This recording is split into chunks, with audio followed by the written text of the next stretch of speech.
शनिवार के दिन जो पीपल के वृक्ष में सरसों के तेल का दीप लगाता है उसको शनि कभी परेशान नहीं करता। एक बात हमेशा ध्यान रखिएगा, मान लो अच्छे काम करते करते उल्टे हो रहे हैं, होते किसी किसी के साथ में विपरीत परिस्थितियां आ जाती है, अच्छा करने जाओ बुरा हो जाता है,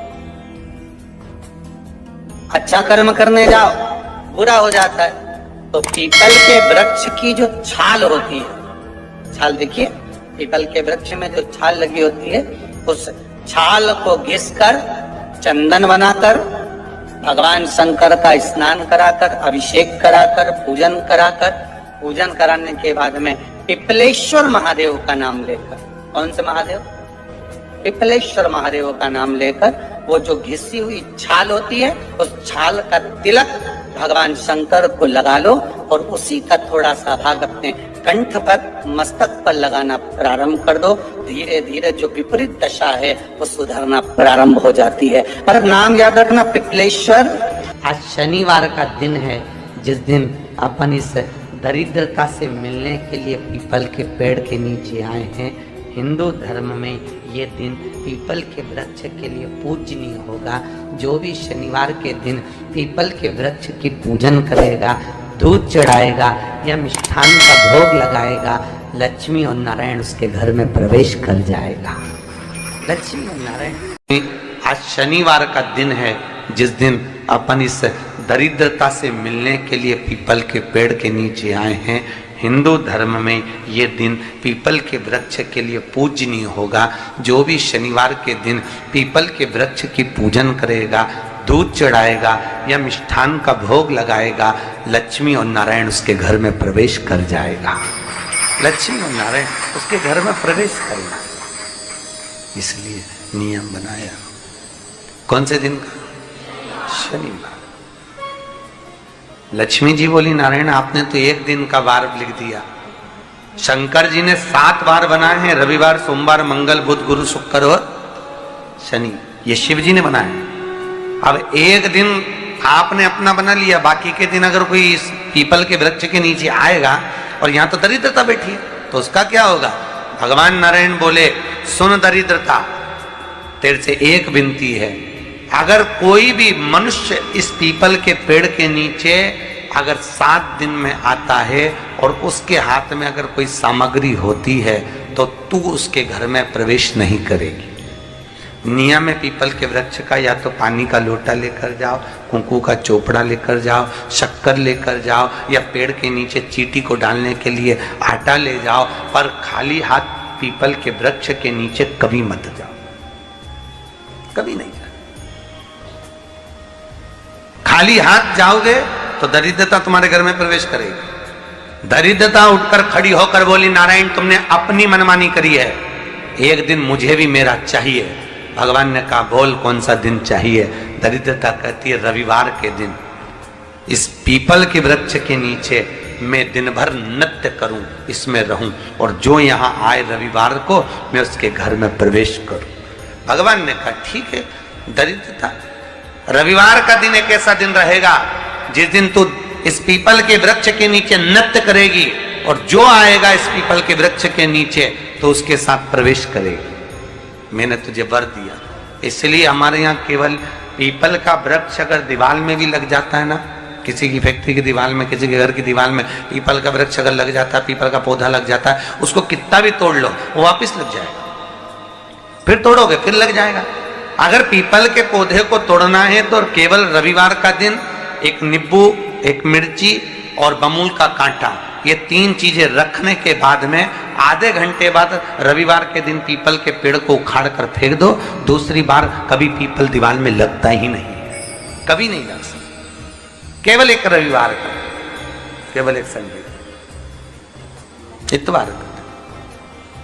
घर में दीवारों पर अगर पीपल लग भी गया है, इसलिए पीपल के वृक्ष को उखाड़ने का, अगर घर में पीपल लगा हुआ है या पीपल का पौधा हमारे घर में लग गया, उसको उतारना, निकालना, लगाना, तो पीपल के वृक्ष को अगर निकाला जाता है तो रविवार के दिन, और अगर पीपल के वृक्ष को कहीं लगाया जाता है तो सोमवार के दिन या मंगलवार के दिन, बुधवार के दिन, इन दिनों में लगा सकते पीपल के वृक्ष कहीं लगाना। शनिवार का दिन एक ऐसा दिन होता है जिस दिन पीपल के वृक्ष को कहीं जाकर लगाया नहीं जाता, क्योंकि शनिवार के दिन पीपल के वृक्ष के नीचे लक्ष्मी रहती है। हम अपने हाथों से अगर पीपल का वृक्ष किसी दूसरी जगह पर शनिवार को रोपित करते हैं तो हमारे घर की लक्ष्मी अपने घर से छिन्न होकर चली जाती है।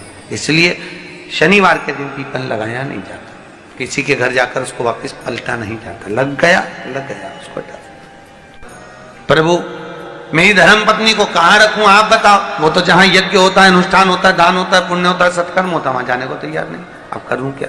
भगवान ने बोला एक काम करो। दुर्वासा जी बोले जिसके यहां रात्रि में बर्तन झूठे पड़े रहते हो उसके घर में इस दरिद्रता को लेकर तुम प्रवेश कर जाना। जिसके यहां रात्रि में बर्तन झूठे पड़े हो वहां लेकर प्रवेश कर जाओ। दूसरी जगह दुर्वासा जी बोले जो स्त्री घर में दोपहर के समय पर सो रही हो उसके घर में इसको लेकर प्रवेश कर जाइए। जो स्त्री दोपहर के समय में घर पर सो रही हो इस दरिद्रता को लेकर प्रवेश कर जाइए। तीसरा, जिसके यहां पर दरवाजे पर कांटे वाले पौधे लगे हों उस घर में इस दरिद्रता को लेकर प्रवेश कर जाइए। दरिद्रता कितनी सुंदर बात कही है। दाता और विधाता कौन कौन? दाता और विधाता। लक्ष्मी और दरिद्रता के सगे भाई हैं। कौन कौन? दाता और विधाता। दाता को फिटकरी प्रिय है, विधाता को नमक प्रिय है। ये दोनों हमेशा लक्ष्मी को और दरिद्रता को दोनों को समझाते थे, दोनों में प्रेम बढ़ाते थे। आज भी हिंदू धर्म की रीति है।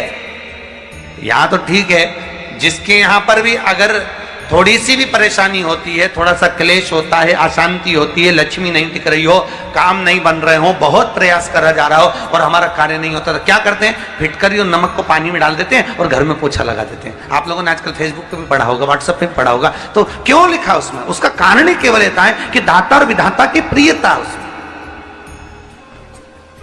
माता ख्याति के जो 4 बच्चे हुए इसमें जो 2 लड़के हैं दाता और विधाता, उसकी प्रियता उसकी पूर्णता उसमें। श्री शिवाय नमस्तुभ्यं। शिव महापुराण कहती है अगर एक दिन, शिव महापुराण की कथा कहती है शनिवार के दिन अगर शिव की आराधना करी जाए, शनिवार के दिन अगर शंकर को जल चढ़ाया जाए तो जिंदगी में व्यक्ति की कभी अकाल मृत्यु नहीं होती।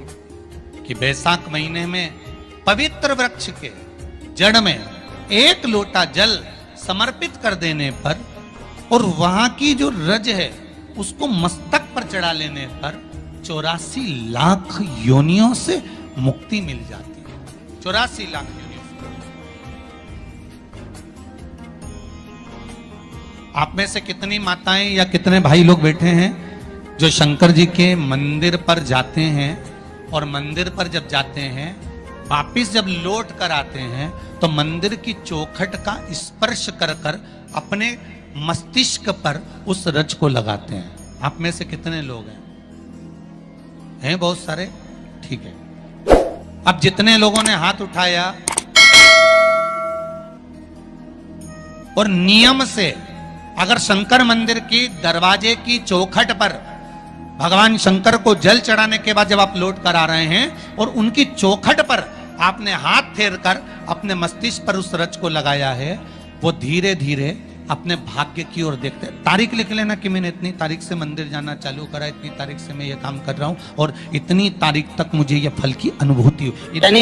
गौ माता को अपने घर से 1 रोटी देना चालू कर दीजिए, जिंदगी में कभी धोखा नहीं खाओगे। शिव शंकर जपूं तेरी माला, भोले बाबा जपूं तेरी माला, भोला सब दुख काटो, ओ भोला सब दुख काटो। आप उससे निवेदन करेंगे। शिव महापुराण में सुना है शंकर भगवान पर 108 कुछ भी शिव को चढ़ाना चाहिए श्रावण के महीने में। हमने पहले भी कहा था, पिछले लॉकडाउन की कथा निकाली है और सावन के महीने की कथा निकाल कर सुनना। उसमें कहा था आपके पास कुछ भी नहीं है तो 108 चावल के दाने चढ़ाइए।